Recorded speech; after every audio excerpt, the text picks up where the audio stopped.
Hello বন্ধুরা, তোমরা সবাই কেমন আছো? ইজি ম্যাথামেটিক্স উইথ শুভশ্রী চ্যানেলে তোমাদের আবার স্বাগত।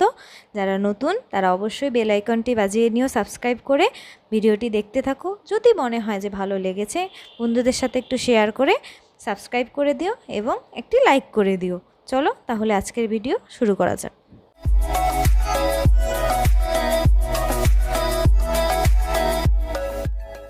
তো ক্লাস 6-এর ভাই বোনেরা, আশা করি তোমরা নতুন অ্যাক্টিভিটি টাস্ক হাতে পেয়ে গেছো সায়েন্সের, এবং তোমাদের খুব তাড়াতাড়ি জমা দেওয়ারও সময় চলে আসছে, হয়তো পূজার আগেই জমা দিতে হবে। তো দেখে নিই যে আমরা আজকে কি করে সলভ করব। তোমাদের মোট এখানে 16 প্রশ্ন দেওয়া আছে, এবং প্রথম পার্টে দেওয়া আছে যে ঠিক উত্তরটি নির্বাচন করতে, 2 নম্বরে দেওয়া আছে ঠিক ভুল বিচার করতে, এবং লাস্টের দুইটা কোশ্চেনে প্রায় একই রকম, একটি 2-3টি বাক্যে উত্তর এবং একটি একটু বড় 3-4টি বাক্যে উত্তর। তো আমি ভিডিওতে সম্পূর্ণ আলোচনা করেছি যে তোমরা প্রশ্নগুলো কিভাবে রিপ্রেজেন্টেশন করবে, খাতা কিভাবে সাজাবে। তো ভিডিওটি স্কিপ না করে পুরোটা দেখবে। চলো ভিডিও স্টার্ট করা যাক। সঠিক উত্তর নির্বাচন করো। প্রশ্ন নাম্বার 1.1 বলা হয়েছে যেটি আগ্নেয় শিলা সেটির উত্তর হলো ঘ, গ্রানাইট শিলা। প্রশ্ন নম্বর 1.2 দৈর্ঘ্য পরিমাপের ক্ষুদ্রতম এককটি হলো মিলিমিটার, এটিরও অ্যান্সার হচ্ছে ঘ নাম্বার অপশান। এরপরে বলা হয়েছে যে বুড়ো আঙ্গুলের সন্ধিতে কোন সন্ধি থাকে, অস্থি সন্ধি, সেটা হচ্ছে গ নাম্বার অ্যান্সার, স্যাডেল সন্ধি। এরপরে সঠিক উত্তরের পাশে টিক এবং ভুল উত্তরের পাশে ক্রস চিহ্ন দিতে বলা হয়েছে। তো এখানে বলা হয়েছে যে স্প্রিং তোলার চাপ সংকুচিত করা হলে তার মধ্যে কোন শক্তি সঞ্চিত হয়, অপশান হবে, এই অপশানটি কিন্তু ভুল, তাই ক্রস হবে।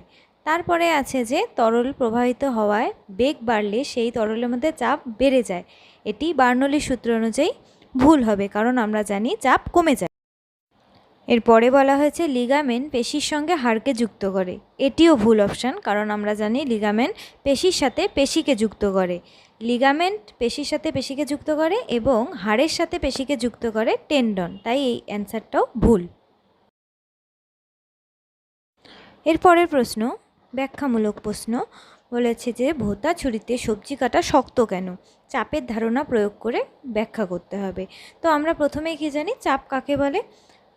বলকে ক্ষেত্রফল দিয়ে ভাগ করলে আমরা যেই রাশি পাই তাকেই চাপ বলে। অর্থাৎ দেখো, তোমরা দেখতেই পাচ্ছ চাপ এবং ক্ষেত্রফলের সম্পর্ক কিন্তু ব্যস্তানুপাতিক হবে। তো আমরা বুঝতে পারলাম যে ব্যস্তানুপাতিক যেহেতু, তাই চাপ বাড়লে ক্ষেত্রফল হ্রাস পাবে, আবার ক্ষেত্রফল বাড়লে চাপ হ্রাস পাবে। যেহেতু ভোঁতা ছুরির কার্যকরী অংশ, অর্থাৎ আমরা যে অংশ দিয়ে কাটি সেই অংশটা ভোঁতা ছুরিতে দেখবে ধারালো ছুরির অপেক্ষা কিন্তু অনেকটাই ক্ষেত্রফলটা বেশি হয়। ধারালো ছুরি কী হয়, ক্ষেত্রফল একদম সুচারু থাকে, সেজন্য ক্ষেত্রফল কম। তাই ভোঁতা ছুরি সেহেতু আমাদের ক্ষেত্রফল বেশি, তাই আমাদের চাপ বেশি প্রয়োগ করতে, সেই পরিমাণ চাপ অর্থাৎ বল যদি আমরা প্রয়োগ করি কোনো সুচালো ছুরিতে, তাড়াতাড়ি সবজি কেটে যাবে, কারণ সেখানে ক্ষেত্রফল কম, আর ভোঁতা ছুরিতে ক্ষেত্রফল বেশি, তাই সবজি কাটাও শক্ত হয়। শুধুমাত্র তোমাদের এখানটায় ব্যাখ্যাটা বুঝিয়ে দিলাম, তোমরা একবার রিডিং পড়ে নিও। প্রশ্নটি গুছিয়ে লেখা আছে, অ্যান্সার তৈরি করা আছে, এবং যে জায়গায় পিঙ্ক মার্কার দিয়ে হেডলাইন করা আছে তোমরা কিন্তু খাতায় অবশ্যই সে জায়গাটা আন্ডারলাইন করে দেবে, তাহলে খাতাটা দেখতে সুন্দর লাগবে। এর পরের প্রশ্নটা কিন্তু খুবই ইম্পর্টেন্ট, আমাদের বাস্তব জীবনেও সবারই এই প্রশ্নটা জানা উচিত। দেখি যে ফুসফুস থেকে বিশুদ্ধ রক্ত কি করে বাম নিলয়ে পৌঁছায়। আমি এটা একটা ফ্লো চার্টের সাহায্যে বোঝানোর চেষ্টা করেছি, কারণ ফ্লো চার্ট কিন্তু ছাত্রছাত্রী শিক্ষিকা সবারই কাছে প্রিয়, কারণ সেটা দেখে বুঝতে সুবিধা হয়। তোমরা চাইলে এই ফ্লো চার্টটিকে ভাষায় ট্রান্সফার করে নিতে পারো, তবে আমার মতে ফ্লো চার্টটা অবশ্যই দেবে। তারপরে যদি ভাষা দিতে চাও তাহলে লিখতে পারো, কিন্তু এই চার্টটিকে কিন্তু ইগনোর করে যাবে না। প্রথমে দেখি যে দূষিত রক্ত অর্থাৎ কার্বন ডাই অক্সাইড মিশ্রিত রক্ত মহাশিরার দ্বারা ডান অলিন্দে পৌঁছায়। এবার ত্রিপত্রক কপাটিকার দ্বারা সে পৌঁছায় কোথায়, ডান নিলয়, সেখানে ফুসফুসীয় ধমনীর সাহায্যে পৌঁছায় ফুসফুসে, সেখানে আমরা পাই বিশুদ্ধ রক্ত। এই বিশুদ্ধ রক্ত ফুসফুসীয় শিরার দ্বারা বাম অলিন্দে চলে যায়, বাম অলিন্দের থেকে দ্বিপত্র কপাটিকা বেয়ে বাম নিলয়ে আসে। এই বাম নিলয়ের সাহায্যে মহাধমনীর দ্বারা সমগ্র শরীরে ছড়িয়ে পড়ে। আমি অ্যারোর উপরে যেই কথাগুলো লিখেছি সেটা হচ্ছে মাধ্যম, যে কোন রক্ত বা কোথার থেকে কার মাধ্যমে কোন দিকে যাচ্ছে। তোমরা এই ফ্লোচার্টটা প্রথমে লিখবে, তারপরে যারা ব্যাখ্যা করতে চাবে এটাকে ব্যাখ্যা করে লিখে দিতেও পারো, বা শুধু ফ্লোচার্ট লিখলেও কোনো ব্যাপার নয়। এবার বলা হয়েছে যে সমস্ত জীবাশ্ম জ্বালানিরই মূলেই আছে সৌরশক্তি। তো জীবাশ্ম জ্বালানি কাকে বলে প্রথমে জানতে হবে। যে জীবাশ্ম অর্থাৎ যেমন কয়লা, পেট্রোলিয়াম, এদেরকে আমরা বলি জীবাশ্ম জ্বালানি। তো এদের শক্তির মূল উৎস সূর্য। এটা কেন? কারণ দেখো, তোমরা নিশ্চয়ই পুষ্টিস্তর সম্পর্কে এতদিনে জেনে গেছো, তো লিন্ডেম্যানের 10% সূত্রও জেনে গেছো। সেটা অনুযায়ী তোমরা জানো যে উৎপাদক স্তরেই সবথেকে বেশি সৌরশক্তির গ্রহণ হয়, অর্থাৎ একটি গাছই সবথেকে বেশি সৌরশক্তি গ্রহণ করতে পারে। তারপর ক্রমান্বয়ে সেই শক্তি কমতে কমতে পরবর্তী স্তরে পৌঁছায়, অর্থাৎ উৎপাদক থেকে ক্রমান্বয়ে পরবর্তী শক্তি স্তরে আমাদের কম বেশি সৌরশক্তি থাকে, যা স্থিতিশক্তি রূপে আমাদের দেহে সঞ্চিত হয়। এবার বন্যা, ভূমিকম্প, বিভিন্ন প্রাকৃতিক দুর্যোগ, তারপরে দাবানল, এগুলোর ফলে কি হয়, অনেক সময় গাছ, মাটি, মানুষ সবাই মাটির নিচে চাপা পড়ে যায়।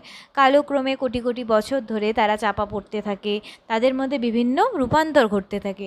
এক সময় তারা জীবাশ্মে পরিণত হয়ে যায়।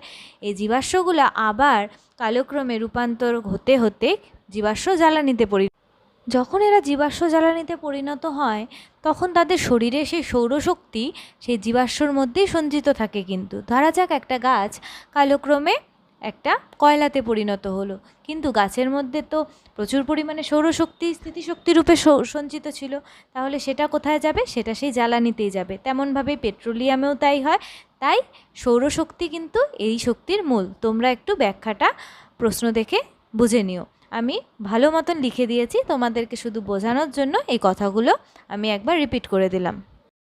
এরপর আমাদের আলোচনা হচ্ছে দেহবর সূচক নিয়ে, অর্থাৎ BMI। এই দেহবর সূচকের দুটো প্রশ্ন আছে, আমি দুটো পার্টে আলোচনা করেছি। এই স্লাইডে তোমরা প্রথম পার্ট দেখতে পাচ্ছ, পরের স্লাইডে দ্বিতীয় পার্ট দেখতে পারবে। তো প্রথমে আমাদের জানতে হবে যে দেহবর সূচক কী। দেহবর সূচক হলো দেহের ওজনকে দেহের উচ্চতার বর্গ দিয়ে ভাগ করলে যে আমরা ভাগফলটা পাই, সেটাই হচ্ছে দেহবর সূচক। এখানে অবশ্যই মনে রাখবে যে দেহবর সূচকের ক্ষেত্রে দেহের ওজন অবশ্যই আমাদের কেজিতে এবং উচ্চতা অবশ্যই মিটারে নিতে হবে। যদি অন্য কোনো এককে দেওয়া থাকে তাহলে কিন্তু অবশ্যই এই দুটোকে ট্রান্সফার করে নেবে। যেমন এখানে বন্ধুর ওজন কিন্তু 60 কেজি দেওয়া আছে, তাহলে আমার কেজি ওজনের ক্ষেত্রে কোনো চেঞ্জের দরকার নেই।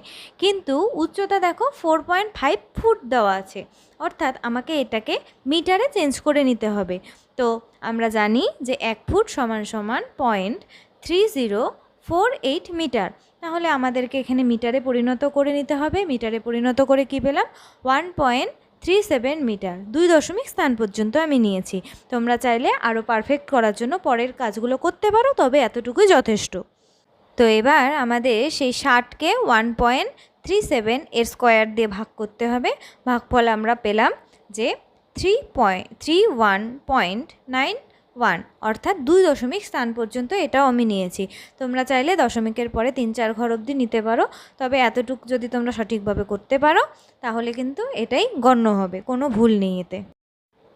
তাহলে আমরা দেহবর সূচক পেয়ে গেলাম। এবার যাই পরের পার্টে বলা হয়েছে যে তার দেহবর সূচকটা যে আমরা পেলাম তার থেকে আমি কি মন্তব্য করতে পারি।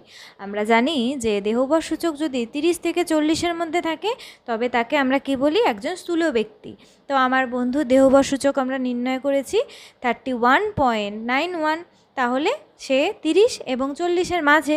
তাই আমরা মন্তব্য করতে পারি যে আমার বন্ধু একজন স্থূল ব্যক্তি। আশা করি তোমাদের অ্যাক্টিভিটি টাস্কটা বুঝতে সুবিধা হয়েছে। তাই বন্ধুদের সাথে খুব শেয়ার করে দিও। ভিডিওটি ভালো লাগলে কি লাইক করে দিও, আর অবশ্যই চ্যানেলটি সাবস্ক্রাইব করো। নতুন নতুন আপডেট পেতে বেল আইকনটি বাজিয়ে দিও। ততক্ষণের জন্য বাই।